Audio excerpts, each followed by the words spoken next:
Those dear PlayStation commercials lied to me. They said the PlayStation 3 can only do everything. I've been trying to cook with this thing. Haven't even eaten for 2 weeks here. There's no food coming out. I'm starving over here.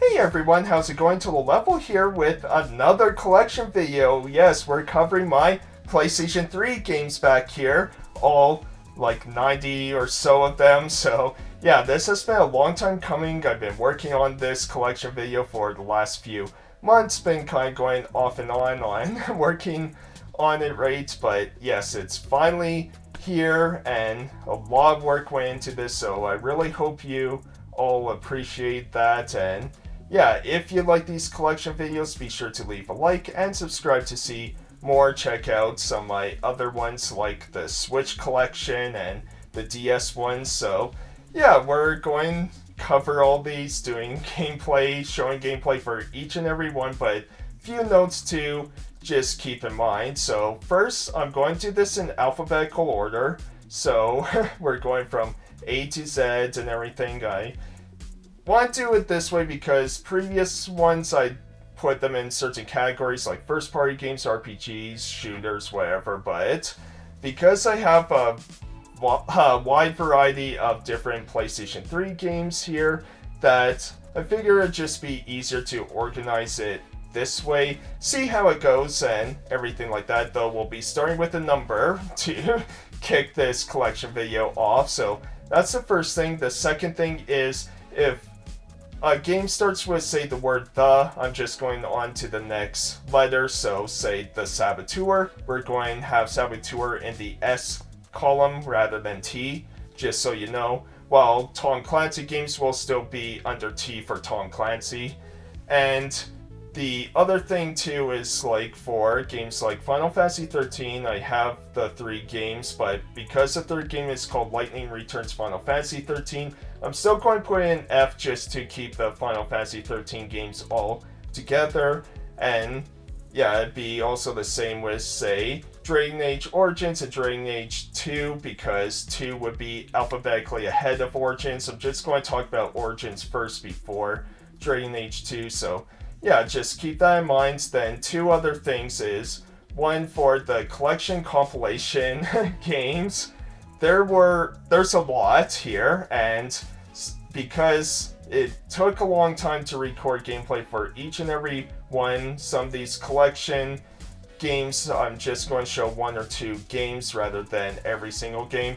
Maybe once I am able to record more later on and redo like the PlayStation 3 video, yeah, we'll get more footage of those games. But for now, especially games like Sonic's Genesis collection where there's like 50-60 games, yeah, it's already a lot to do. So I do hope you all appreciate just me taking the time that I've already taken to do this. And then the final thing is, because some of these games were just easier to record on other consoles, or I just had recordings from a different version of like PC, PS4, whatever, some of these games won't be directly captured from the PlayStation 3, which I'll try and do my best to point those out for the ones that were captured on other consoles and everything, because obviously PlayStation 3 is going to have its own hardware, frame rate, everything like that for the game's performance. So yeah, just want to let you all know about that. And so yeah, I think that just about covers everything you need to know. So let me know in the comments down below all your favorite PlayStation 3 memories, everything. I would love to hear all of your thoughts on your favorite games, your favorite memories, favorite gifts you got, everything about the PlayStation 3. So without further ado, let's begin. I really hope you enjoy this. First up is 3D Dot Game Heroes, and while I still need to finish this one, it is so fun. It has gameplay like Zelda titles, while a story like Dragon Quest, because the story is like the hero from years past sealed away the Dark King Onyx with an orb, but evil forces rose up again and now the kingdom is in a state of chaos, and since you are the grandchild of the hero from years past, it is your duty to save the world once again. So yeah, it has that very Dragon Quest type of storyline, right? But really cool game, a lot of charm, a lot of fun. It's interesting to see From Software and Atlas on a game like this. Now, they were publishers, as the developer was Silicon Studio, which made the first two Bravely Default games, so that's really cool. And yeah, just really neat, really fun, and yeah, I think for 2026 I will finish this one. I'll have to get back to it. Next, we have Bakugan Defenders of the Core. So, haven't played this one too much, not much to say, but I bought it because I bought Bakugan Battle Brawlers on the 360, and that was a surprisingly fun title, so I want to check out a few more of these. And the battle system, quite clunky, I will say. It's not too bad, but yeah, there's also these weird stealth sections, so not sure how I feel about the game so far, but if you like Bakugan, maybe it's one for you to check out.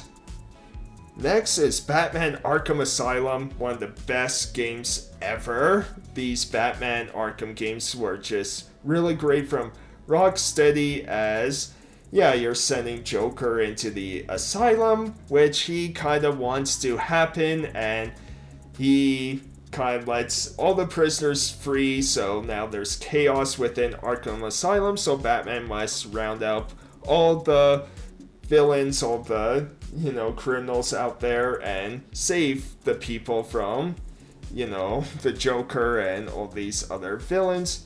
Really great combat, they are such great games. So moving quickly on to Batman Arkham City.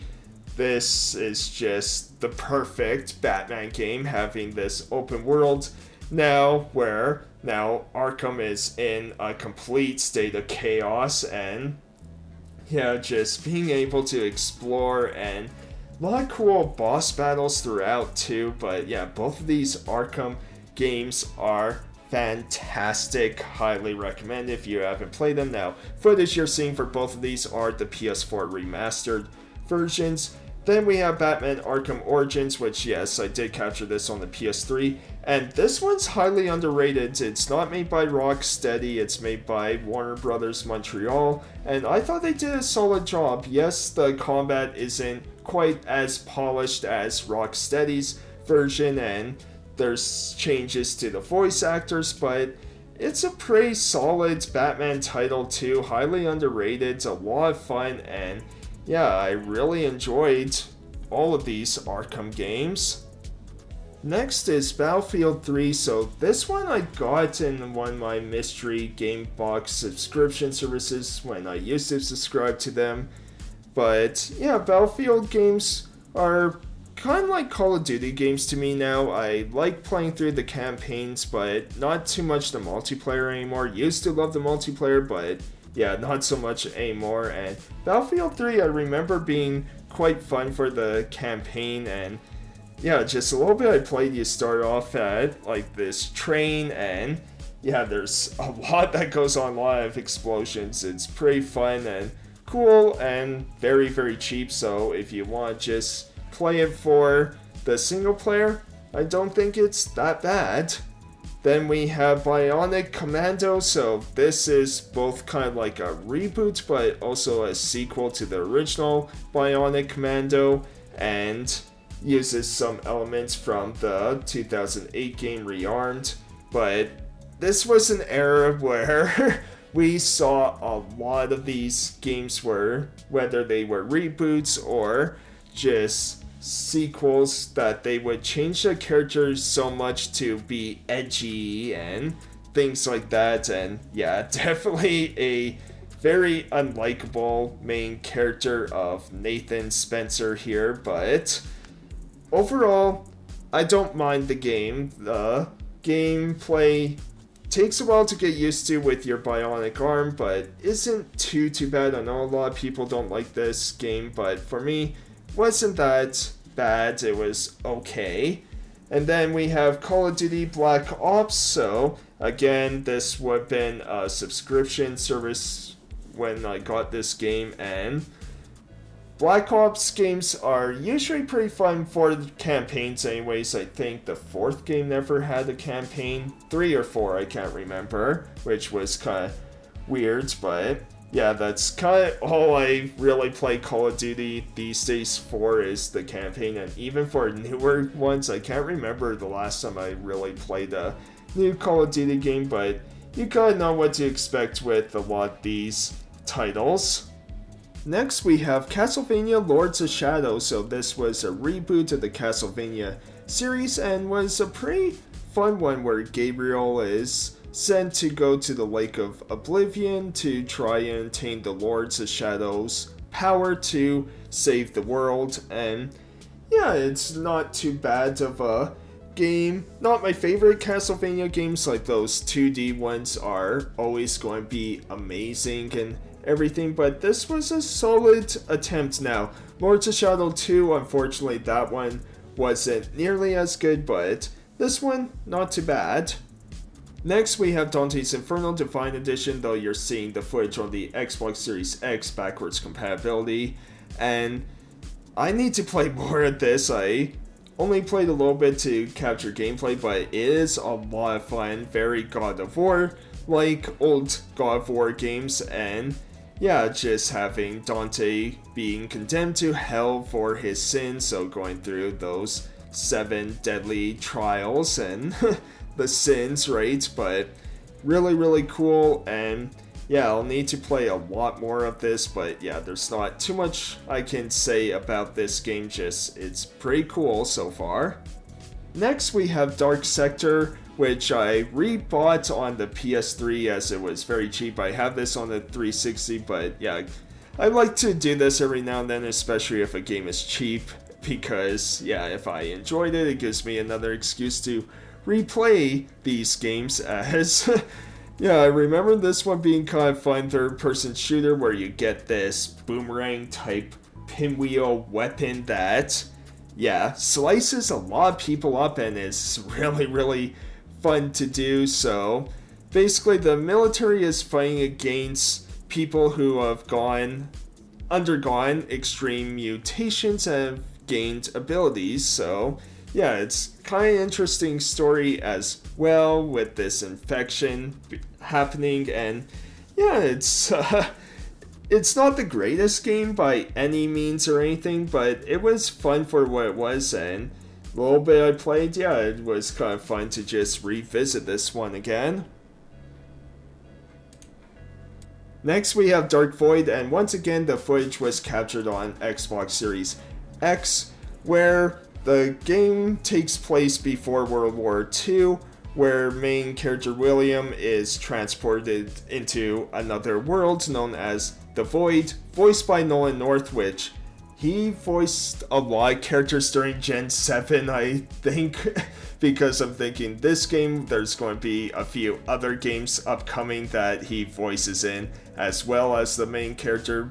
But yeah, very interesting, and this one had a lot of potential, but sadly just was pretty generic, because you have like kind of generic ground combat of this third-person shooter, while you have a pretty interesting kind of flying mechanic parts, but just never really added up. The characters, the story just wasn't super interesting, and it's too bad because this type of game had a good amount of potential, but just sadly never came to any satisfying conclusion, I found. Next, we have DC Universe Online with footage captured on the PS5, as yeah, it's kind of fun to still have the physical of this. Like, I don't really play the PS3 version, and at some point servers I'm sure will shut down, but it's still cool to play this every now and then, because back when it first came out, I did play a lot of it. I had a ton of fun playing this game. It was cool making your own superhero or villain in the DC universe, and kind of having a certain mentor depending on what you wanted, right? You could have Batman, Superman, Wonder Woman. You could have like Joker or Lex Luthor. Forget Wonder Woman's kind of main villain there, but yeah, it's just really cool, and you can pick different powers. Now, it is pretty limited on the powers you get and things like that, but overall it was pretty fun for what it was. Next is Dead or Alive 5 Ultimate Edition. So yeah, Dead or Alive games are a lot of fun, one of the best fighting game franchises out there, and volleyball simulators ever. But Dead or Alive, you know what to expect. You're getting just over the top characters, designs, and just a lot of great visuals, right? It is a lot of fun, and yeah, just a great cast of characters throughout, of the guys, the girls. It's just a ton of fun. So yeah, Dead or Alive games, always enjoy playing them. Then we have Deus Ex Human Revolution, the director's cut. So this footage is from the PC version, I believe, that I recorded this on, and yeah, this game is so fun. Now, the director's cut was originally a Wii U exclusive, but people got mad at that because the director's cut had some pretty good DLC with it to give you some backstory for Adam Jensen and kind of all that to tie it all in, right? And so yeah, they needed to put it on other consoles and platforms, but this reboot of the Deus Ex series, fantastic. You can just tackle things however you want. It is just wonderful, wonderful game. Absolutely love it. I played it multiple times and love replaying it. It's just so fun. The different options you have with this game. Next we have Disgaea 3 Absence of Justice, which I love the Disgaea games. Now I'm far behind on this series, so 3 I haven't played too much of, but yeah, love this series. Love a lot of Nippon Ichi games in general, but Disgaea are tactical strategy RPGs with isometric kind of view, and with wacky, weird characters and interesting design choices, but yeah, lots of humor, funny story. This one is you're playing as Mao, who's the son of the Netherworld's overlord, wants to become a hero because he figures that's the quickest way to gain power. Just very, very interesting and fun little game. So yeah, I'll have to play a bit more of this later on, but Disgaea, always a good time. So yeah, always have fun with these ones, and maybe sometime soon I'll play through Disgaea 3 finally. Next we have Dragon Age Origins Ultimate Edition. So have this game on the 360 but didn't have the Ultimate Edition, and I love this game so much, so yeah, on PS3 I got it. And what's cool is everything is embedded on the disc, no DLC codes or anything. You do have to download things, don't get me wrong with that, but at least it's all on the disc to download. But what a fantastic game. I lost count of the amount of times I replayed this game. It's one of my favorite games of all time. You got all these different origin stories that you can play through, 4 different endings, and yeah, it's just such a blast to play as you are among one of the last Grey Wardens trying to unite all of Ferelden to take down the Darkspawn and eventually the Archdemon, which only Grey Wardens can take down. Super, super, super enjoyable. Dragon Age hasn't really reached the heights since Origins, though Inquisition wasn't too bad, but yeah, this game though is just wonderful. Next we have Dragon Age 2, which again I have on the 360, but it was cheap, like under $5 to get on the PS3, so I don't mind even without the DLC. Now this one was bit of a disappointment compared to Origins. I don't think it's as bad as people make it out to be, but comparatively speaking, yeah, it is a letdown just with how super linear it is and how you're trapped in kind of this city, Kirkwall, where you're seeing a lot of the same environments over and over and over again, because the story is told through this dwarf called Varric who's being interrogated, where yeah, he's kind of telling this story, and you're playing through the story of this character named Hawk, which you get to determine the race and sex of, yeah, your main character here. So yeah, it's not too bad combat wise, pretty fun and everything. I'd still have fun with this game, but compared to Origins, yeah, for sure it was a bit of a disappointment.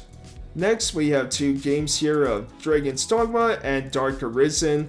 Both games are the same, just Dark Arisen is the improved version, which the footage you're seeing is on the PS4 remastered, but yeah, I need to finish this game. I do want to get Dragon's Dogma 2 as well, but haven't picked it up yet because I need to finish this game still. A little bit I played, it's really cool as, yeah, your main character that you get to create, their village is attacked by a dragon, rips out their heart, but your character is still alive, marking them as arisen, and I guess they're kind of pegged as chosen people to take down the dragons and everything, right? So very interested in playing this because it has cool kind of mechanics to it of grabbing and jumping onto enemies and trying to get onto like their backs and things like that. So I do need to play more of this, but yeah, there's not too much I can say right now for Dragon's Dogma here. Next, we have Enemy Territory Quake Wars, as this was a game that cost me like $1 or $2, and this is where you need to do some research for blind buys when it comes to 7th gen and up, because this is supposed to be an online multiplayer game by id Software. So as you can imagine, there's not much for me to do here. You can fight against the bots in various multiplayer just modes, but yeah, there's not much to do here, not much to see or talk about in this game. Then we have Eternal Sonata. So I did have this game on the 360, but got it on the PS3 because, again, one of my favorite games, and the PS3 version has some extra content, some extra cutscenes. So yeah, really want to get it, as you're playing through kind of the dream sequence of composer Frédéric Chopin in his deathbed, and you're kind of living through his final thoughts, basically, right? It's very interesting. Every kind of character is named after something music related, and every chapter is named after one of Chopin's compositions. So really unique game, really cool combat. It's kind of turn-based action hybrid, because yeah, you're waiting your turn, but during your turn you have a few seconds to do different attacks, and if you're in the light or darkness, you get different special abilities. Really cool, awesome game. Highly recommend. It is fantastic, highly underrated. Next up is Fallout 3 Game of the Year Edition. So footage for this is on PC, because playing this on consoles now, especially the PS3, ooh, those load times are tough. Plus, I think there's been issues with these Bethesda games for saves if you save too many times. But anyways, I still got this because I just love Fallout 3 so much. I don't care if I have a million copies of this. This is a fantastic game. Going into the wasteland, the post-apocalyptic world after bombs have dropped, and you're in Washington looking for Liam Neeson or your dad, whatever you want to call him. But yeah, just super fun, and this was my first Fallout game that I ever played, and man, this blew my mind back in 2008 I think this game came out. It was just incredible to see this world, to explore. It was just amazing, breathtaking. So yeah, Fallout 3, absolutely love this. And then we have Fallout New Vegas Game of the Year Edition. So once again, PC version is being shown here, And again, I love this game so much. This is probably my favorite Fallout game. It's just really cool. Like, yes, the main story isn't the greatest, you being a courier and you're kind of left for dead and you're trying to kind of get back at Benny, right? But yeah, just the world of New Vegas was really cool to explore. And yes, it felt like it was just a big expansion of Fallout 3, but that's all I need for a game like this. It was just wonderful. Absolutely love this game so much. Now we have the Final Fantasy 13 game, starting with the first one, of course, and the footage you're seeing is the PC version. Really enjoyed this game. Love the characters, love the battle system throughout each game too, and while the story is quite confusing just because you hear Fal'Cie, l'Cie, and Seath a lot, because basically Fal'Cie are mechanical beings that have godlike powers. l'Cie are the servants of the Fal'Cie, which they brand people with this symbol that either represents the world of Grand Pulse or this sphere that floats over Grand Pulse called Cocoon, and this focus to complete. If they don't complete the focus, they get turned into monsters called Seath. If they do complete the focus, they turn into crystal form and gain eternal life. At least that's how the stories go. No one fully knows for sure. But yeah, I could go on about the story, but yeah, it is a bit hard to keep up with. I had to replay the game a second time to kind of understand a bit more of what's going on, just because, yeah, it was a bit confusing, but really fun games, fun characters. Yes, they're super linear, and I get why some people might not like these games, but for me, I really enjoyed them, at least for the first two games. We'll get into the third one later, but yeah, Final Fantasy 13, quite fun. Up next is Final Fantasy 13 2, and I did play this on the PS3, and this is my favorite game in the Final Fantasy 13 trilogy of games. I just thought it was really well done and kind of fixed a lot of the issues I had with 13, where with that one, you know, super linear, where you didn't really get to visit towns, didn't really get to talk to a whole lot of people, right? So 13.2, you do get to do that a lot. Takes place 3 years after the end of Final Fantasy 13, and basically this is kind of a time travel paradox type of storyline where you're playing as Lightning's sister Sarah, trying to figure out what's going on. I don't want to say too much just in case people haven't played these games, but yeah, you're trying to fix certain timelines to get sort of a timeline that Sarah had seen herself, that she feels this is the right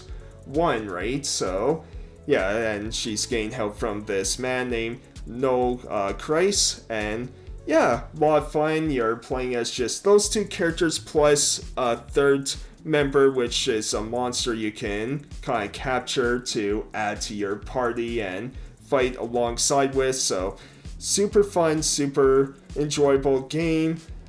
The only thing I didn't like was the time events, like where you have like the time button presses and everything, because always with cutscenes I want to watch the cutscenes, not really interact with them. So yeah, it definitely keeps you on your toes too. Oh, I gotta interact with this, but it was super fun, fixed a lot of the issues I personally had with Final Fantasy 13, and yeah, just my favorite through this trilogy of games. And then we have Lightning Returns Final Fantasy 13, so again, yeah, I thought I'd put this just with the F section and put it with the other Final Fantasy 13 games just to make it easier for people to see, right? But this one was one that I didn't really like. Now, I do want to kind of replay it. Also, footage you're seeing is the PC version, but yeah, I do want to kind of replay it just to see if maybe my mood would change with this, because the problem I had with it was I'm not a fan of time limits in games, and this one isn't bad at all, especially since you can stop time for a few seconds, and it's easy to kind of regenerate your bar to use it again, just have to do some battles, right? But never been a fan of that. It also was way too puzzly for me because a lot of sections you're kind of looking for clues and it's not always obvious of where you have to go, I found. And then the story itself I just found kind of weird, of God kind of telling Lightning what to do because, yeah, you're playing as Lightning again, only Lightning this time. But the combat system, really fun. It was also fun to have all these different costumes. You know, you got some silly ones, some very revealing ones for sure. But that was kind of fun and silly. But that was the thing, is a lot of the game just felt like it was a dress-up game for Lightning. I don't know, but you guys can let me know what you think of Lightning Returns yourselves. Just not my favorite for any Final Fantasy game. Now we have Folklore, which for an early PlayStation 3 title, this holds up really well. I thought this was a fantastic game, playing two different characters kind of side by side, where it starts off with this girl named Ellen who gets a letter from her deceased mother, so she's wondering, okay, how did this happen? She wants to explore, and it's really cool because it's set in Ireland and uses Irish mythology, which you don't see too often. At least I haven't really played games that do that, so that was pretty interesting to me. And yeah, it's a really solid action RPG, something that's really fun still to this day. I still play it off and on here and there. Is a lot of fun to revisit, so check out Folklore. Is a really good title. Next we have GoldenEye 007 Reloaded. So this is a remake of the N64 classic GoldenEye, but instead of Pierce Brosnan, it's now Daniel Craig. And this one I thought was okay, because this one was originally on the Wii for the remake and then got a remaster on 360 and PS3, and yeah, a lot of the textures are kind of muddy and everything, and I don't know, something just felt very off to me for it. Now, I'm definitely in the minority where I did love Pierce Brosnan as James Bond for sure, so I do kind of miss having that, and I would like to have a remake that's faithful to that film and have the same actors and everything, right? But yeah, it was okay, but yeah, I wasn't fully into this Bond game, and there's other ones that I enjoyed with Daniel Craig, of Quantum of Solace, Bloodstone, I think, was another one that was really fun. But yeah, this one, I don't know, let me know what you guys think of this James Bond game, GoldenEye remake on PS3, or if you played it originally on the Wii. Next we have Grand Theft Auto 4, the complete edition. So again, really cool that everything's embedded on the disc. I forgot to say that for the Fallout games, I think, but also this is the PC version you're seeing, as I recently was replaying this because it's been a very long time since I played it, right? And I love having copies of these games on multiple consoles, especially when you get a complete version, right? But Grand Theft Auto 4 was pretty interesting, playing as Nico Bellic, who's coming home because he hears a lot of things from his cousin Roman, and a lot of that has been lies, or I guess all of it was lies basically. But yeah, still a really fun game. You get to do bowling, so who doesn't love bowling in a Grand Theft Auto game? And yeah, it was fun to kind of look back at this game recently and kind of play it a little bit. Cars are very weird in this one, I found, but yeah, there's still a lot of fun to have with this Grand Theft Auto game.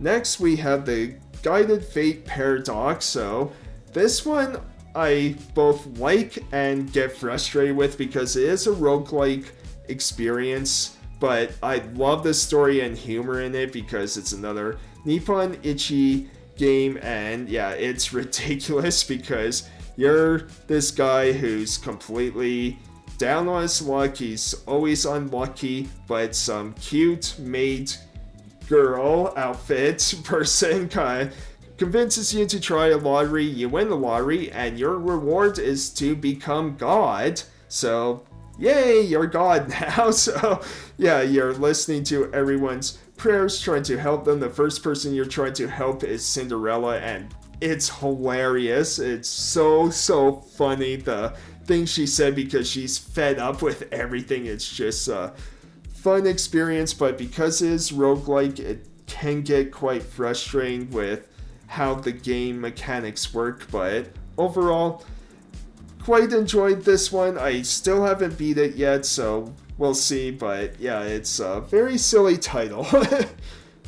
Now we have Heavenly Sword. This one I haven't played too much of. I hear a lot of people rave about it, but I do have to say, playing it on the PS3, the controls are a little wonky for some sections. Like when you're doing just a regular combat, it's a lot of fun, but there's also sections where it forces you to do motion controls. Those ones aren't fantastic, I will say that, but I do have to play a bit more, as yeah, this is Ninja Theory, and they do a lot of great work with a lot of these titles, like the Hell's Blade games, and yeah, they do a lot of great work, so I'll definitely have to play more of this. Just right now, it does feel like it's hasn't aged the best for certain controls, but yeah, it's still interesting, and we'll see. Now we have Heavy Rain Director's Cut. So this version I got from a video game subscription service box, because yeah, this is like a Mexican version of the game. It's why it's still sealed, because I thought that was interesting, and I have digital access to this game, which I believe I played the PS4 version of this. I might have been PC, but I think it was PS4 that I did play this on, and yeah, it was really cool when it came out at the time. Now, yes, it is very dated with some visuals, and it was very weird that they hired British actors but have the setting in the US, so you do have some weird voice line moments here and there, but it was pretty cool. You're trying to figure out who this origami killer is, a person who's taking children from people's families, and yeah, it's pretty brutal. You're playing as 4 different characters, kind of switching back and forth, and depending on your choices, they could live or die. It's pretty interesting stuff, and I still really like Heavy Rain. It's still a lot of fun to go back to, even if it's quite janky at times. It's still a very enjoyable experience.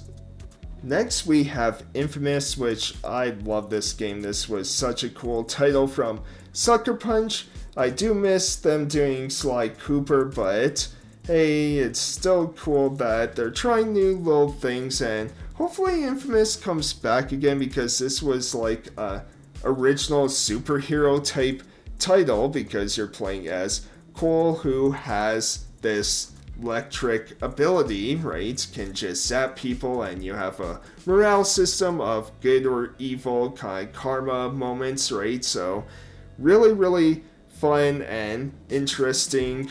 And yeah, the PlayStation 3 had a lot of cool exclusives for the system, and good variety too, before they fully just went completely with kind of the over-the-shoulder third-person type of stuff. But still, yeah, really neat and cool. Love Infamous. It's a really great game. Next we have Lair, which it's too bad for the state of this one, because this was made by Factor 5, who made the Star Wars Rogue Squadron games back on like the GameCube and things like that, and this was sadly their last game, I believe.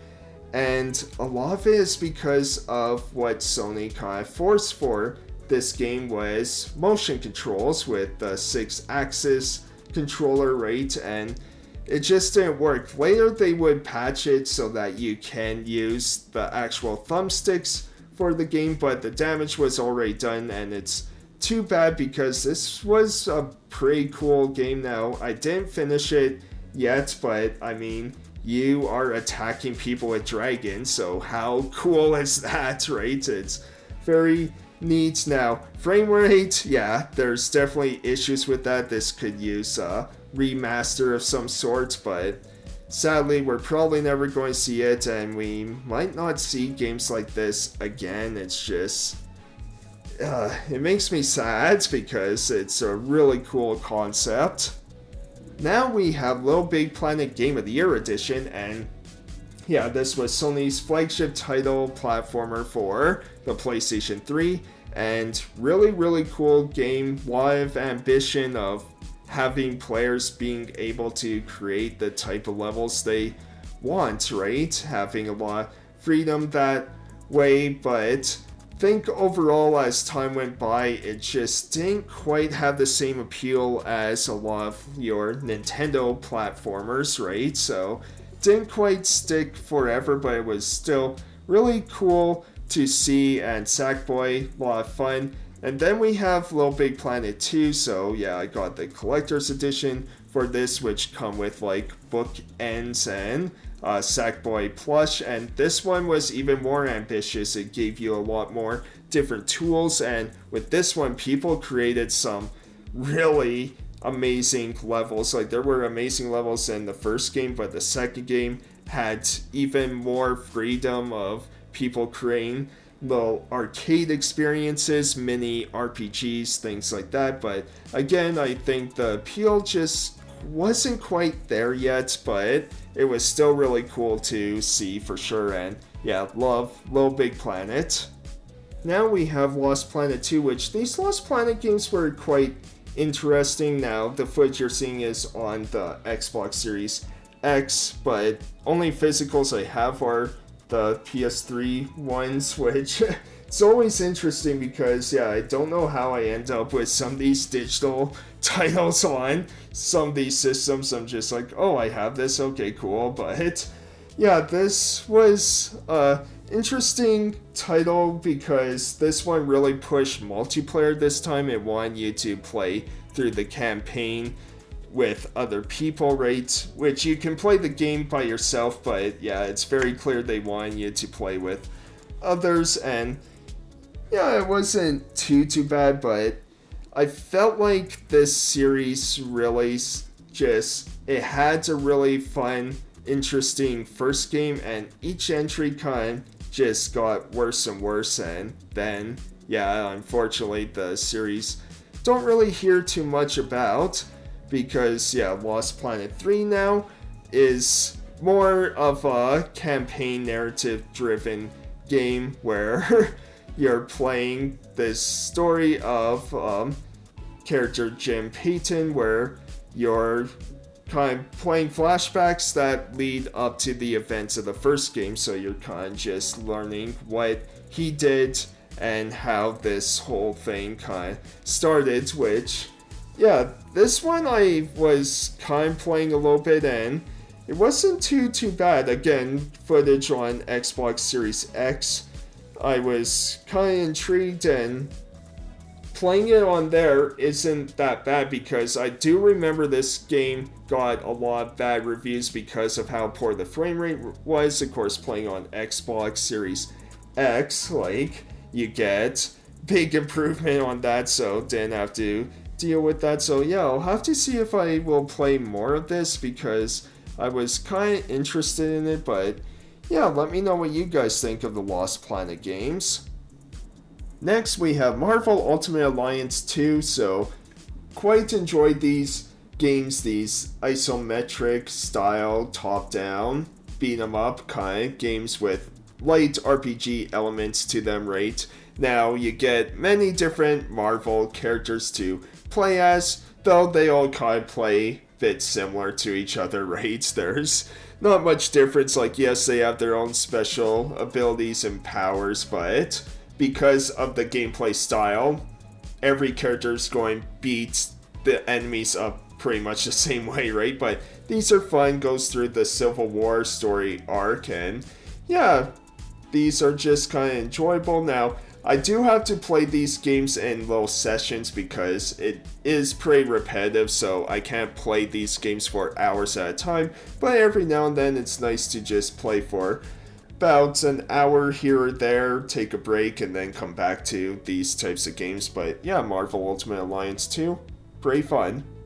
Next we have Metal Gear Rising: Revengeance. The footage you're seeing is the PC version, and I need to finish this game because it is tremendous. Like, Platinum Games, they know how to get right into the action, playing as Raiden, and yeah, it is just over the top, crazy action sequences, is fantastic, and yeah, it's still one I need to finish. And part of the reason why I haven't finished is I am terrible at these action games. I love them so much, but man, they are challenging for me. And usually for a lot of these action games too, you have to beat the game on at least normal difficulty to kind of get the full ending or to unlock other difficulty modes and things like that. I'm just really bad at that, but yeah, really great game, and I definitely need to get back into playing this one.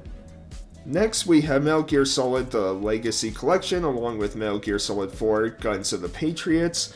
As yeah, what a collection this is. Now I'm just going to show Metal Gear Solid 1, Peace Walker, and 4 a bit here, but tremendous collection. The only downside is, unfortunately, Metal Gear Solid 1 and the VR missions are a download code, which still don't understand that, why they couldn't put that on the disc, but it is what it is. So even if you buy this used, you still get Metal Gear Solid 2, 3, Peace Walker, and 4 all on the disc in the Legacy Collection. I still have the original Metal Gear Solid 4 because I like having that game and having the full complete manual and things like that, right? But what tremendous value throughout each of these games. They are fantastic, and yeah, well worth having. Just yeah, they are just the perfect or near perfect kind of collection for any Metal Gear fan out there. Now we have the MotorStorm games, which these are really fun, over the top racing games. So yeah, you're going to be racing in a lot of dirt and mud, especially for the first game here, where you have monster trucks, buggies, dirt bikes, things that you would expect for off-road racing, right? And yeah, it is a lot of fun. Not very good at these games, but they are tremendously just fun games. Then the second game is MotorStorm Pacific Rim, where this one is more about racing on kind of more luscious environments, kind of beaches and forest areas.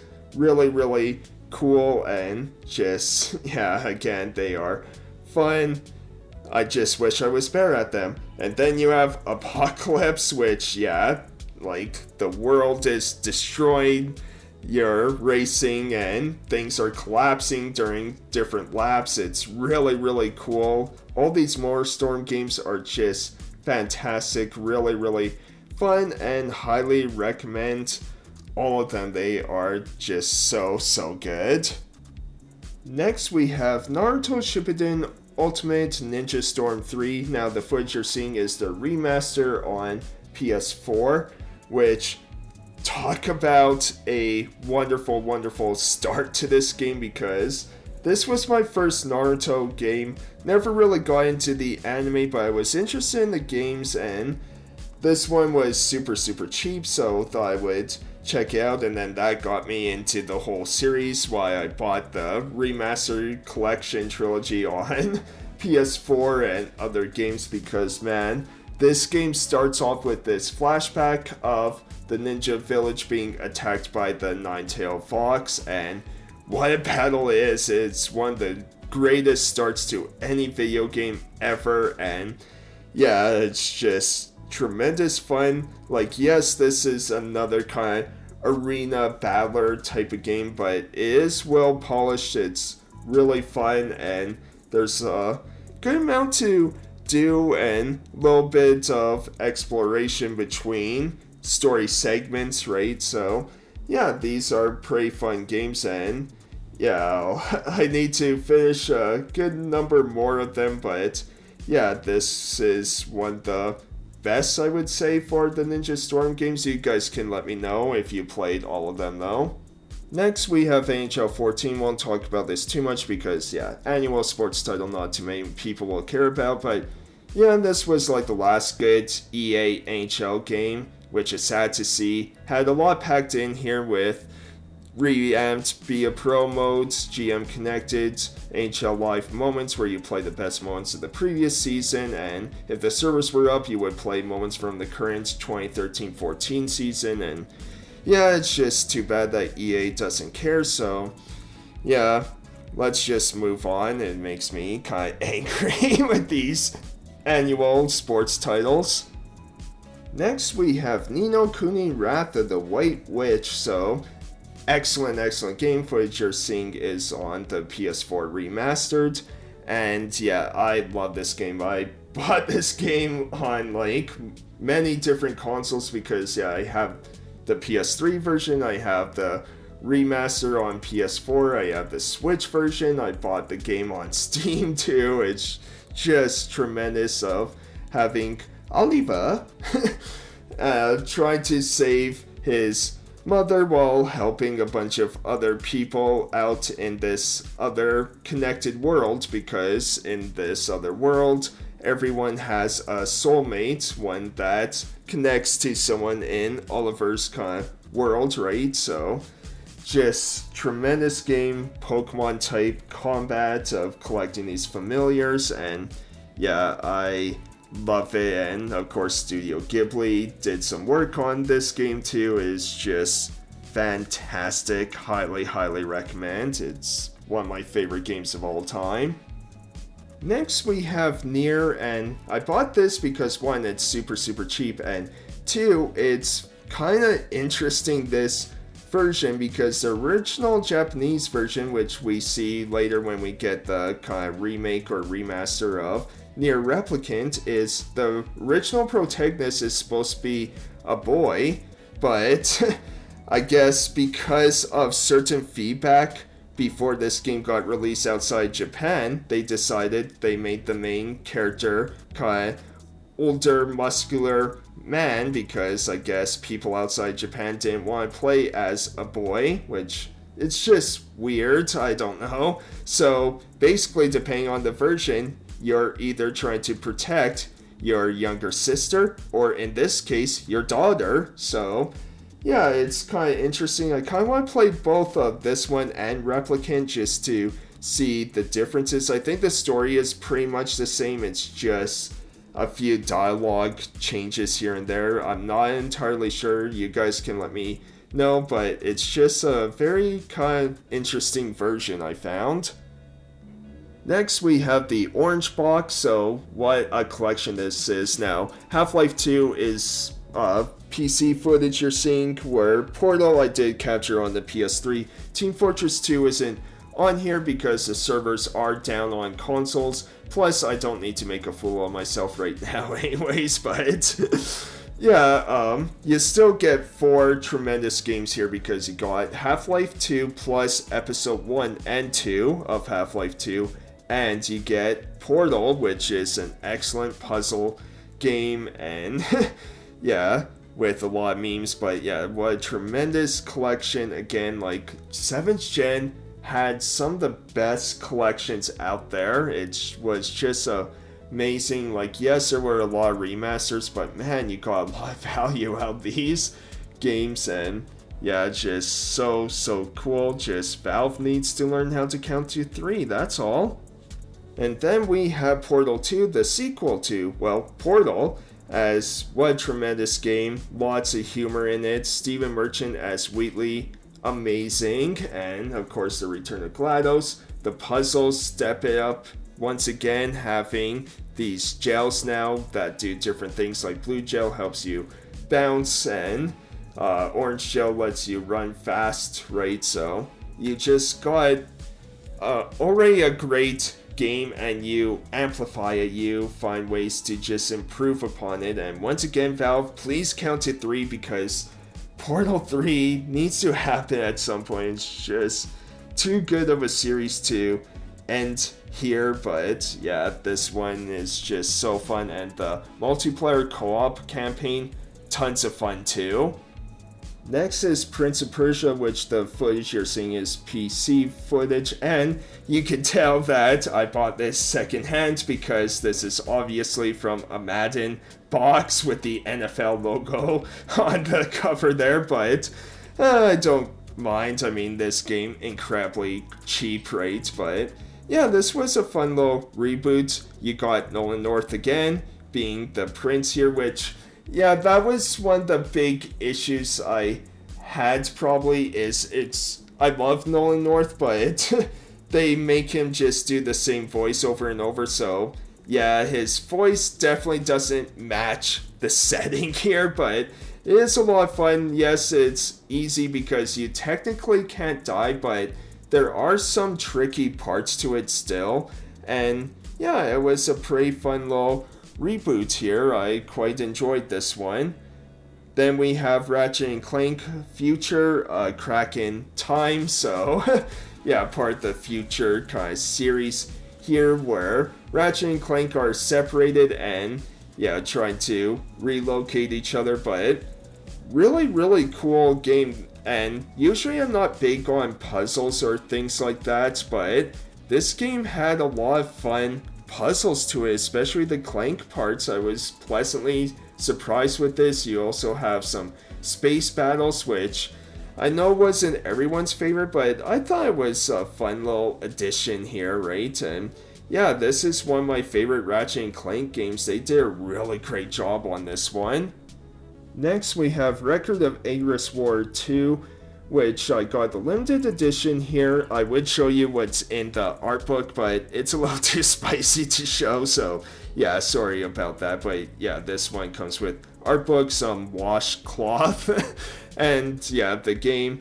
I bought this because yeah, super cheap. It was like $5 or $10, and normally I don't buy Idea Factory or Compile Heart games. Usually not my favorite, but with how cheap it was, I thought I would take a chance, and at the very least I get some extra goodies here with this edition. And yeah, this one, it's too bad because unlike other Idea Factory games, the dialogue didn't seem like it was going to drag on too much. I did get into combat quite early on, and the combat system is quite unique and fun, a bit of a grid type system, but yeah, the game does not perform very well. A lot of frame rate issues, it's very slow, and yeah, it's just tough to get through. And again, it's too bad because I think this might be one of the few where I'd be like, this could be an interesting game, but yeah, sadly, too many issues.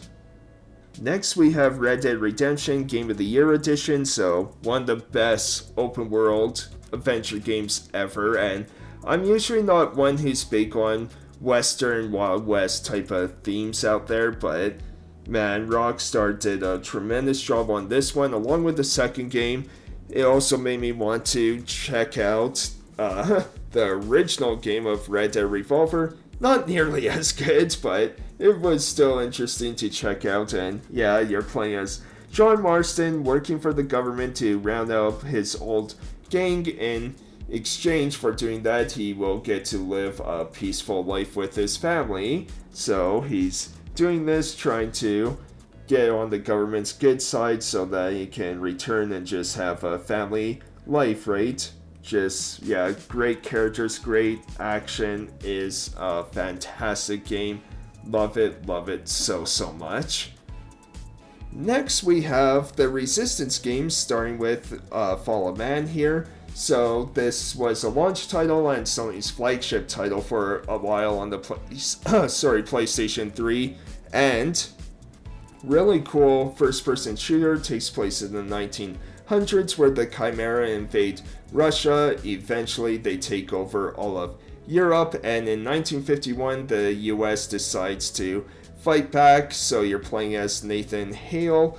And yeah, just a really fun little shooter here with pretty interesting kind of story and creatures you're fighting, these Chimera, right? And trying to take the world back. And then you have Resistance 2, which follows up from the events of the first game, right? Where you're still playing as Nathan, but something seems off. Not going to say too much just for spoiler reasons, but yeah, another really fun game. But the Resistance games I found never really found its footing. Like, there were 3 games, I just have the first 2 here. I think I have the 3rd game digitally, but I never played through that one yet. But yeah, it's they are fun, but I found like they never found that big popularity with everyone. And part of that might just be because the PlayStation 3 and their controller wasn't really meant for shooters, right? So a lot of those games people didn't really prefer to play on the PlayStation, especially me. Like, a lot of these shooters I did prefer so much more on the 360, right? So let me know what you guys think of the Resistance games. Next we have Renaissance of Fate, which you're seeing the PS4 remastered version. Haven't really played this one much at all. I've kind of been saving it for a little bit here, as yeah, I know it's very, very unique. You have kind of this unique little battle system and this hexagon kind of planning map thing. But yeah, I can't really say too much about this one as I barely played it, but I know a lot of people really like this one, so let me know all your thoughts about Renaissance of Fate and how much do you like it? Is it well worth playing through? Let me know everything about this game yourselves. Next, we have the Saboteur, which I love this game. You're seeing the PC footage, but I also have this game on the 360. I don't care how many copies I have of this. Is a fantastic game playing as Sean Devlin, where you're a resistance group. You're trying to take back everything from the Nazis, and this is like Assassin's Creed meets Grand Theft Auto, and as you're liberating kind of the city, you get color returned to it. It's really cool because yeah, it uses this black and white kind of filter, and then once you liberate it, just yeah, color returns. It's a really cool effect, and man, it's too bad no sequel happened because this is one of my favorite action adventure games ever. Is just so good.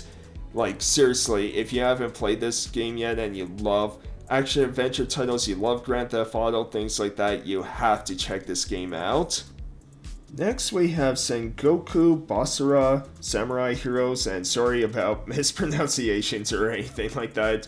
Don't really know about this series too much, but got it because it's another Dynasty Warriors type game, and I love these games, Dynasty Warriors, Muso, whatever you want to call them. I love just the satisfaction of destroying hundreds, thousands of enemies at once. Yes, your arms can get tired playing these games, but I still enjoy them, so I'm not really the best critique when it comes to these types of games because whether they're good or bad, I enjoy all of them. So yeah, this was a fun little pickup. Next we have the Skylanders games, where I will start with Spyro's Adventure. I did buy the starter pack for Swamp Force, not sure where the box is or anything, so I'm just showing the photos of the portal and the figures I got, because yeah, I got a bunch of figures for super cheap, like 50 of them for 20 bucks or something like that. And Spyro's Adventure, pretty fun, solid little action adventure type of experience, but these were the start of the toys to life genre, or how they became popular, I should say, because we've seen stuff like this before. But yeah, this was Activision trying to cash in as much as they can, and boy, did they cash in, because yeah, the whole idea of these games is while you can beat the main story with the starter packs, they try and entice children into getting their parents to buy every figure, because to 100% the game you need figures of all different types. And yeah, it's one of those cash grab things. I'm glad I got these games when they were cheap. And then we go into Skylanders Giants, which is more of the same. Not really anything has changed, just now you have Skylanders that are much bigger. That's kind of the gimmick here, but I think the gameplay is exactly the same. Like, I don't think they changed any other mechanic. So yeah. And then we go into Swap Force, which this was the first big change, where now you have some jumping, along with this gimmick being that you have these figures that you can swap in and out their tops with bottoms, right? Because there's like a magnet attaching them. And this one was pretty cool, but there's not much gameplay here, because when I tried to record, it froze on me when I swapped to a certain figure. So I'll have to see if that figure always freezes the game, or if that was just a one-time thing. I don't know. But yeah, these games got a lot of high scores and praise, and they're not bad, but I don't think they're that great. They're solid games, they're kind of fun, but I would say there's nothing super special about these. But let me know what you guys think about the Skylanders franchise, or just Toys to Life games in general. Next we have Sonic Generations, which the footage you're seeing here is the Sonic X Shadow Generations remastered version. But really cool game to celebrate 20 years of Sonic at the time of its release. And yeah, really cool to go back and forth between classic and modern Sonic. It does have some issues and glitches, but it wouldn't be a Sonic game without glitches, let's be real here. But yeah, it's really cool, great celebration of the Sonic franchise, and arguably the best 3D Sonic game still to this day, right? It's just a ton of fun. Then we go into Sonic's Ultimate Genesis Collection, and there's been a billion versions of this game, but I don't mind, or this collection I should say, there we go. But I don't mind having this one, especially because I believe like the 360 and PS3 versions of these have certain games that still haven't been shown for later versions of these Genesis Mega Drive collections, right? So it's really cool to see, to have a lot of great games. There's definitely games on here that I plan on playing finally for the first time, like Phantasy Star 4. I need to get through that, but yeah, a really great collection, and one that is super cheap to get and find. So yeah, I don't mind having multiple versions of this, because I also have this on the 360.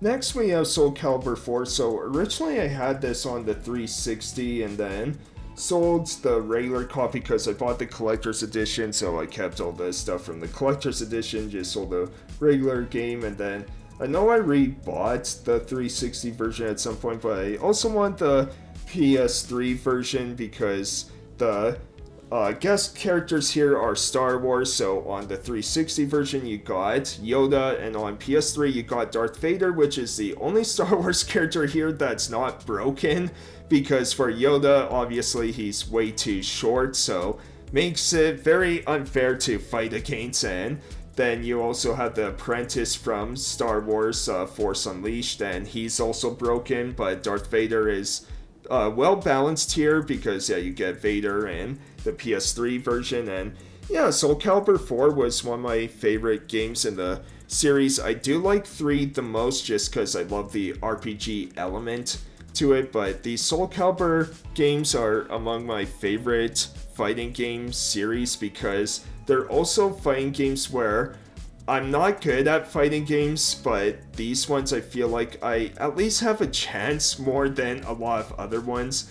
Then we get into Soul Calibur 5, where the guest star in this one is Ezio Auditore from Assassin's Creed 2 and yeah, Brotherhood Revelations, which yeah, I'm so good at pronunciations, I know, but Yeah, this one was a bit of a disappointment because this one was very online heavy, and so there's not a whole lot of modes to do in this version. So yeah, Soul Calibur 5 is probably the weakest out of all the Soul Calibur games, but yeah, it's still kind of cool to have, and these games are super cheap to own. Next, we have South Park: The Stick of Truth. So I recorded this on my PS4, but this is the greatest South Park game of all time. I love South Park growing up, and this is everything I want.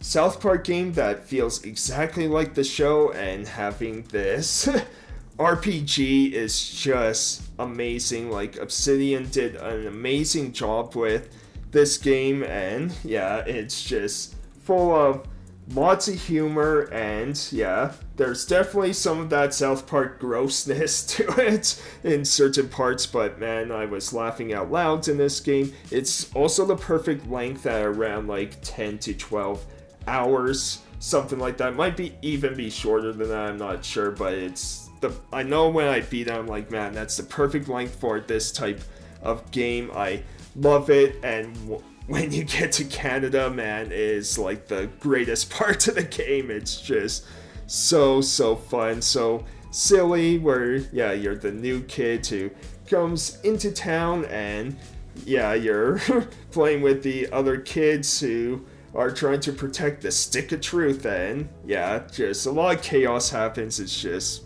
a great time, one of the best licensed games ever. Next, we have Star Ocean: The Last Hope. So I did record this on the PS4 remastered version, and man, this is so fun. Like, I know this game gets good amount of flack, and I understand it too. Like, there's some annoying characters, especially Limol. She's one of the worst characters ever. Voice acting isn't great in this game, and yeah, the character models themselves definitely have a creepy doll-like expression on them, but man, is this game fun. I still think this is the best combat system in all of Star Ocean. It has a lot of those Star Ocean elements, right, of inventing a bunch of weapons, some mini games, going to many different planets. Really cool. I also think it's a pretty game. Like, the environments are very vibrant in this one, so yeah, really enjoy this one of my favorite Star Ocean games ever. Then we have Star Trek, the video game, and oh boy, yeah, this one isn't very good. I was a little disappointed because this one was in development for a long time, and it's, you know, takes place after the first movie, but before the reboot series, of course, and has all the actors reprising the roles like Chris Pine and everything, but yeah, they tried to go for gameplay similar to like Mass Effect, but it's just very janky, it's basic, there's not a whole lot to this game, and if you're playing it in single player, well, the game is really set up for co-op of playing as Captain Kirk or Spock, like one or two people playing as either character, right, working together. You can play it solo, but yeah, I'm not sure though how much more value you would get playing in co-op anyway, so yeah, it's too bad because I do like Star Trek, and yeah, this one just not that great. Then we have Super Street Fighter 4, so this is an updated version of Street Fighter. Not the best version though, but yeah, Street Fighter 4 was a really fun game and kind of changed a lot of the series, what we would see today, and yeah, it's still a lot of fun even playing this version that's not the greatest version out there. It's still really solid, and yeah, fun little fighting game. Definitely recommend if you haven't played Street Fighter 4 before. Next we have Syndicate, which is a remake of an old game. Don't know too much about it, obviously, but a little bit I played, pretty fun. I did play this on the Xbox Series X to capture gameplay, and yeah, want to kind of go back and finish this one because the little bit I played was pretty fun, and maybe because I don't have a connection to the original game, I enjoy this one more because I know this one, like a lot of remakes, have kind of mixed reaction for people, right? So let me know in the comments below if you played Syndicate, whether it's this version or the original or both, and which one do you prefer? I can speak, I swear.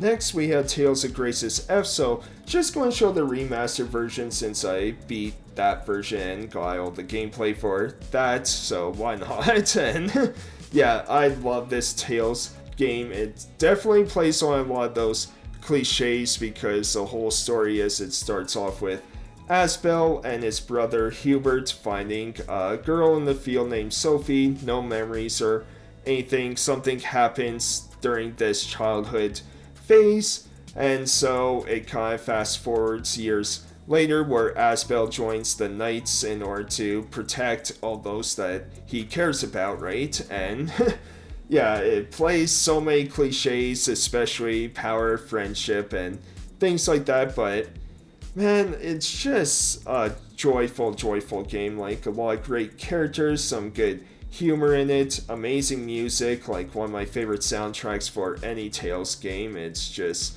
a lot of fun and highly recommend this game to others. Next, we have Tales of Symphonia Chronicles, so this includes the original game plus Dawn of the New World, the sequel / spin-off.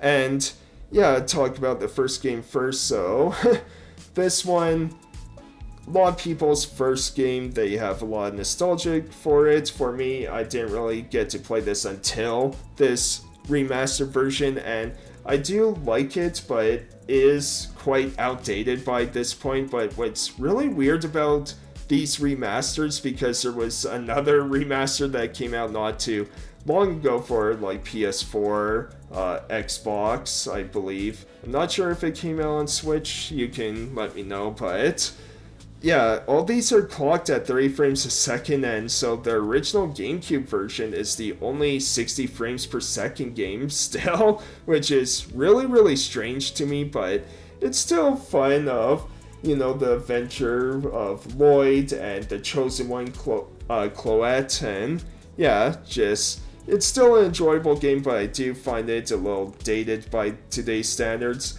Then we have Dawn of the New World, which, you know, not my favorite, and a lot of people agree on that, but I don't think it's as bad as people say it is. I know people had issue with the main character, Emil, but the way I look at it is, yes, he starts off kind of a scaredy cat, but as the story progresses, his character kind of grows a little bit, right? So that's just how I kind of look at characters like that, right? But this collection is a pretty solid one. You get a really solid game in Tales of Symphonia, and Dawn of the New World, like I said, I don't think is that bad, so you get two pretty cool games in this collection.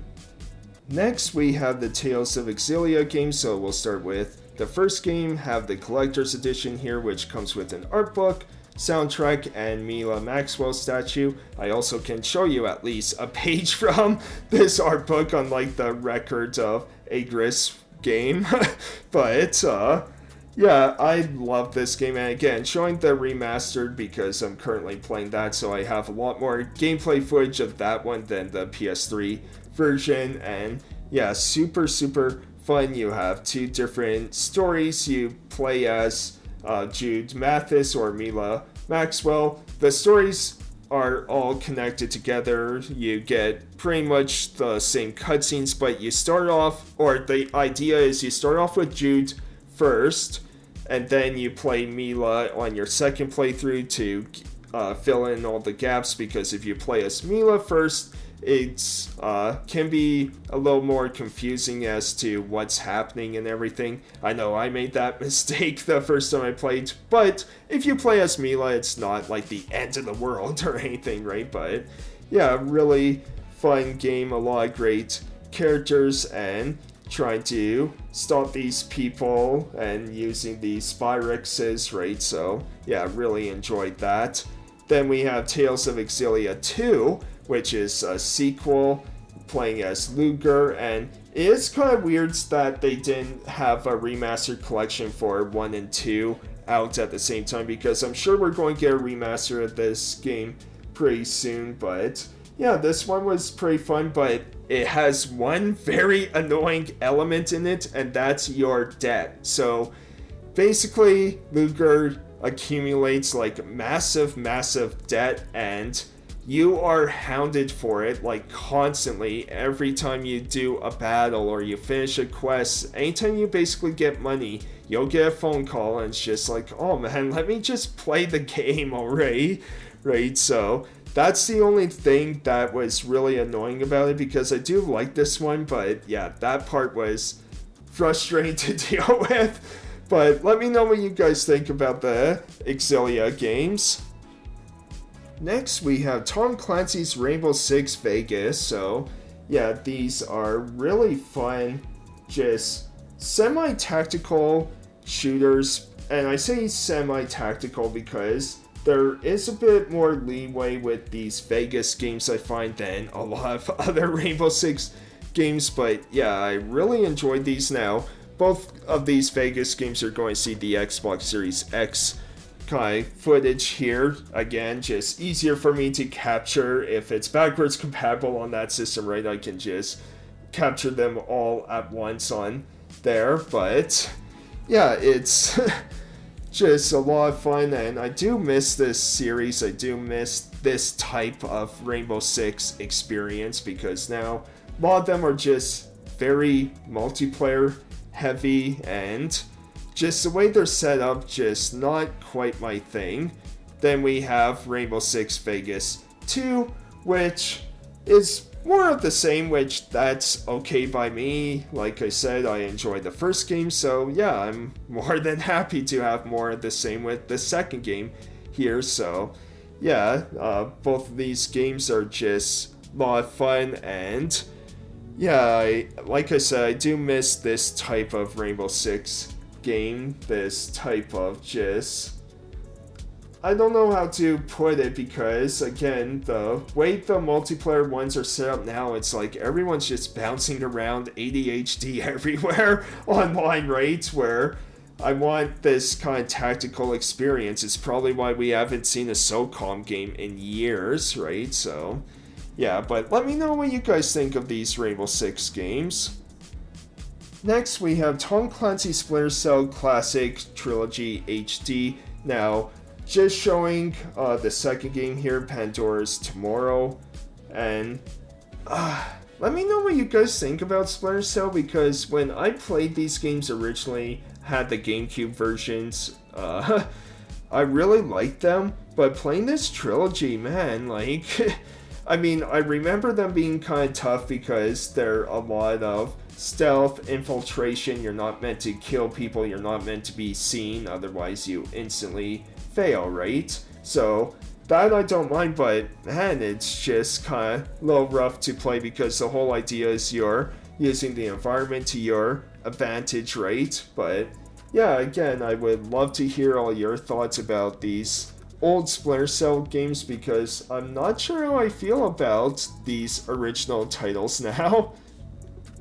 And following that, we have Tom Clancy's Splinter Cell Blacklist. Now, talking about how the old Splinter Cell games aren't really my favorite now. Playing Blacklist, this might be the best Splinter Cell game ever, and unfortunately this is still the last one we've seen, and I think part of why the game underperformed so badly is because when it came out right before the PS3 and Xbox, or PS4 and Xbox Ones were about to be released, right? So I think that played a little bit into it, along with Sam Fisher being voiced now by Eric Johnson instead of Michael Ironside, because at that time Michael was diagnosed with cancer, so he couldn't do the role, which was too bad. But Eric did a pretty darn good job on this, and yeah, I do wish more people would check this out because you can tackle these levels in so many different ways. There's a lot of fun to be had with this as you're trying to stop this terrorist group called the Engineers, and yeah, you have the stealth mechanics, you have just a lot of cool elements to this and a lot of freedom of how you want to tackle each mission. So yeah, I really enjoyed Blacklist, and let me know if you played this one yourselves too. Next we have Uncharted 2 Among Thieves, and this is my favorite Uncharted game. It's a lot of your favorite Uncharted games too, but you can make an argument for basically all of them. Even the Vita version was really fun, right? But yeah, this one was so darn good. It just had everything in it. It was the perfect just Indiana Jones type of experience, and like Nathan Drake is just such a fun character, but now you add Chloe into the mix, and yeah, you have this love triangle between her and Elena. It's just a lot of good moments in this, great action pieces and fun moments and funny dialogue. The only thing is the final boss was a pain. That was about it, but yeah, love this. Eventually, I'm sure I'll pick up like the physicals of Uncharted 1 and 3 for PS3 just to have, but I'm not in a rush to get them, right? But yeah, this was just such a fun game. Next is Untold Legends Dark Kingdom. So this one was quite different from the PSP Untold Legends games because those ones were isometric Diablo type hack and slash ones. This one is more third person action RPG, but unfortunately not very good. Like, this was a launch title on the PS3, and I believe this is the last Untold Legends game.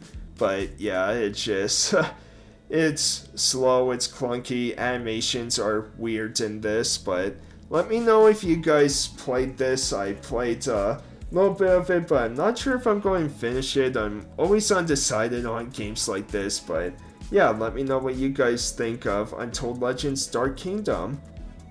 Then we have Valkyria Chronicles, so showing the remastered of this game, but yeah, remaster on PS4, but yeah, love this game. One of the best tactical RPGs ever in existence. Is just wonderful, and yeah, it just kind of shows that brutality of war, right? Of just the visuals themselves are stunning. Like, I love this style, but yeah, it has those heartbreaking moments, and just it has so much delivered in this package. It's a really cool blend of turn-based action combat, right? I really love it. It's very unique, and I love this series so much.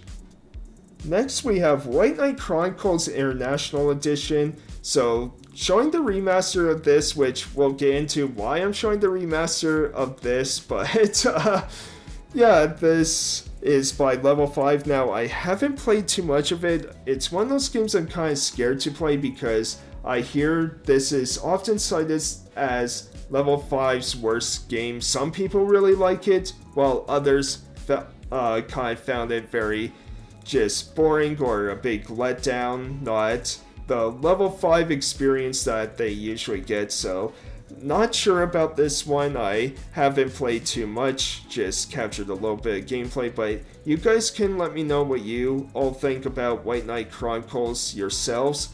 Then we have White Knight Chronicles 2, and here's why I was waiting to talk about why I'm playing the remaster, because what's cool about this game is you have White Knight Chronicles 1 and 2 both on the same disc. You can play those games both embedded on the disc, so yeah, you don't even need White Knight Chronicles 1. I still have it just because I like having physicals of these games and having the manuals, right? So I thought that was pretty cool, but again, haven't played too much of this one, so like I said, just let me know everything, all your thoughts on these games in the comments down below.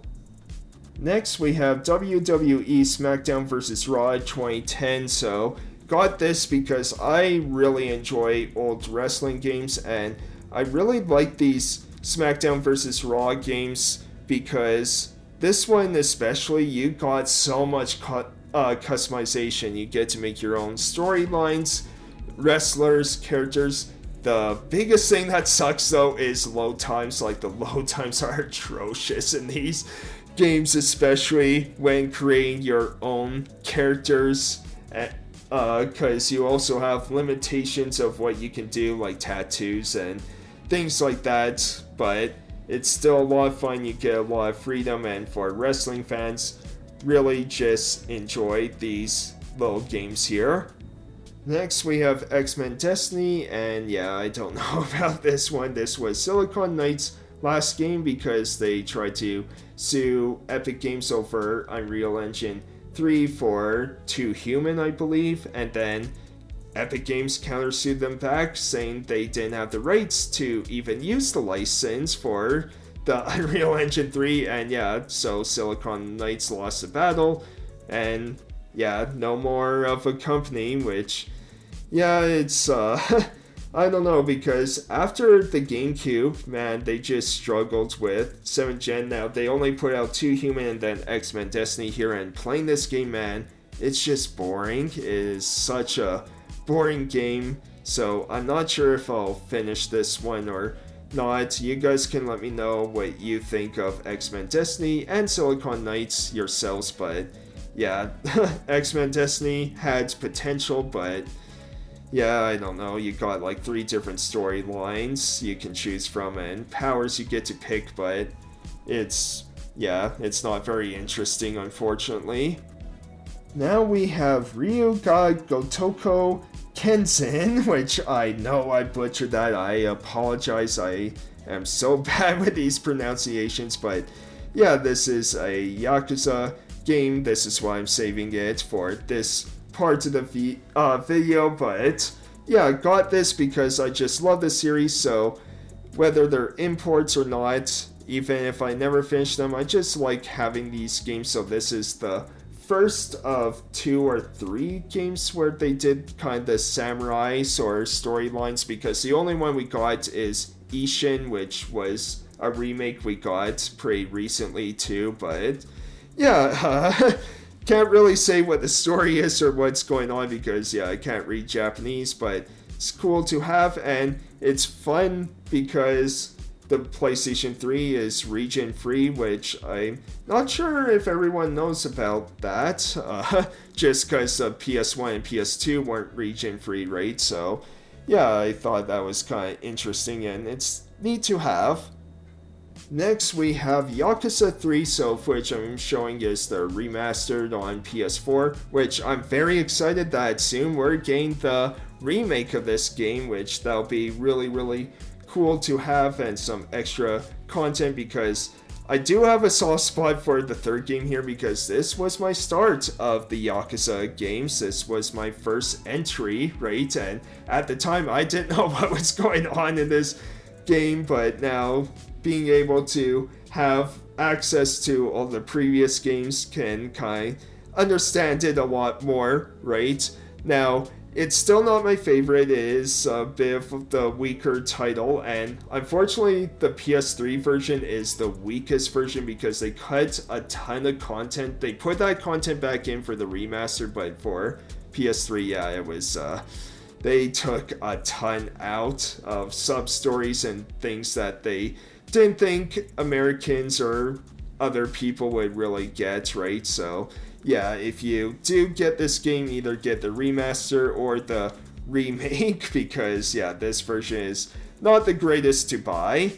Then we have Yakuza Dead Souls, which this is probably the weakest out of all the Yakuza games, but it was still enjoyable. It's a zombie shooter that takes place after the 4th game, and obviously non-canon story, right? It's just silly, stupid fun, but it's fun to see Kiryu hold a gun and shoot zombies, right? And yeah, it was not too bad. The biggest thing though or the biggest issue I had is you had one character where you had to do this forklift section. That section sucked. Luckily it was very, very short, but yeah, that one drove me nuts to do because the controls were so bad in that one. But yeah, this one, nothing super special, but it was a silly, silly time. And so those are all my PlayStation 3 pickups. Really hope you enjoyed this. Really hope you got to see some new games here, some ones that maybe you want to check out for yourselves, and let me know in the comments any questions you have for certain games, because I know kind of going through a lot of these games pretty fast. And with all that said, let's do the outro now. And so that's my entire PlayStation 3 games collection. Yes, this is a long video, but I hope it was worth it for all of you. I hope I got to share some cool just games, memories with all of you out there. Maybe stuff for you to check out at some point yourselves. And like I said, let me know everything that you love about the PlayStation 3, or maybe stuff you just don't like at all. I would love to hear all of it, right? Because I love doing these collection videos as much as I might work a little too hard on these and go a little too all out. I love doing it. I love recording my own gameplay for so many reasons, and I love hearing all your feedbacks and just sharing these games with you, sharing the gameplay, because I know how important that is. I know how we want to just get a little taste of like, okay, what is this game about? Because you hear a game might be an action RPG, but how does it play? How does it look? Does it look like something I would be interested in, right? So I do love doing all of this, even if it takes me 1 or 2 years to finish these collection videos. I really love doing this stuff, so thank you so much for watching. I'm not sure what my next collection video will be. Maybe something smaller of one of my games, like maybe 3DS or something. Maybe do an update on that. I'm not entirely sure, but once again, just thank you. Like, yeah, this has been a lot of fun to do, so really appreciate it, and I will see you next time. Thanks, everyone. Have the greatest rest of your day ever. Alright, bye. Hey everyone, thanks for watching, really appreciate it. If you enjoyed what you saw, be sure to leave a like, comment, and subscribe to see more. Also follow me on X, Twitch, Bluesky, and I am back on Facebook now. All links will be on my About page, so follow me there. Even if it's just for the skits I do, I need someone to follow me. Okay, probably not the best way to encourage people, but anyways, I'll see you next time. Have a great day, everyone!